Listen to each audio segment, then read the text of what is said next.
Welcome everybody to How Fast Will It Go, and today we're dealing with a 2003 Honda S2000. Now this has 1016 horsepower, 851 pounds-feet of torque from a 7 litre twin turbocharged V8 engine.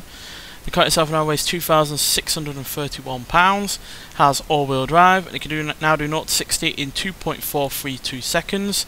0 to 100 in 5.110 seconds, and the only bodywork that I've changed on this car is the side skirts, because that decreases drag by a little bit, as well as change the hood because that reduces weight by about £5 as well. So need everything going for this car and other cars. That's why I generally do change the some of the bodywork when it allows, because it can, like I said, reduce weight and reduce drag. So it's going to be interesting to see what this can do in comparison to other similar cars from the time, like a Vauxhall VX220 Turbo, and other, lightweight rear-wheel drive, originally rear-wheel drive sports cars. But yeah, nonetheless, let's get out there and see what this car can do.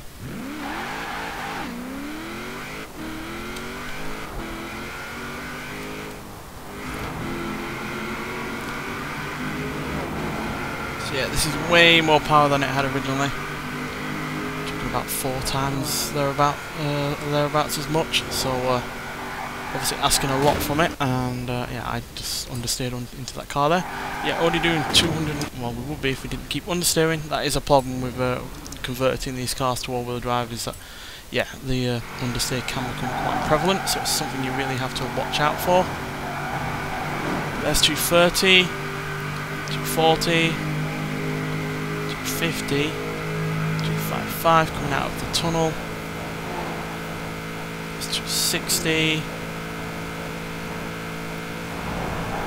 264 there before we came to that corner. So it's still pretty damn quick.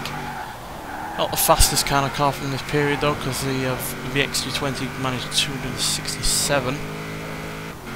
So we've got that car to try and at least match, but that is still a pretty good speed, especially from a car that didn't even have 300 horsepower originally.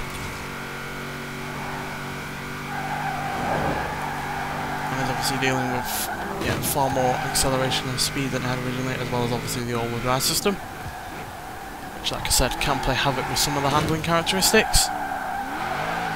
Understeer being the most common thing going for it.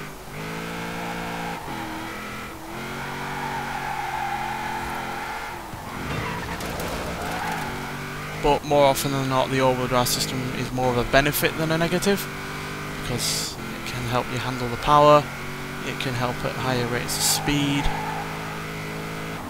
and at the end of the day it helps you change the gears and the gear ratios.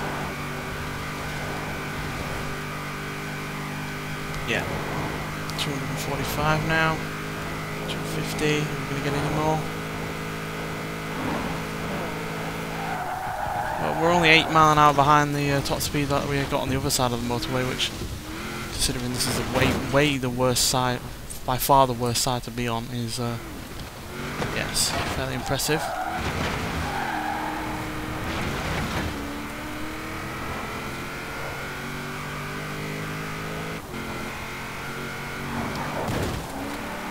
But we're not going to get any more now out of this car. But that is still a really rather impressive top speed. 264 is by far not the slowest speed that we've had on the series. Granted, it's far from the fastest either, but at the end of the day, like I said, you're dealing with a car here that only had rear-wheel drive originally, only had less than 300 horsepower.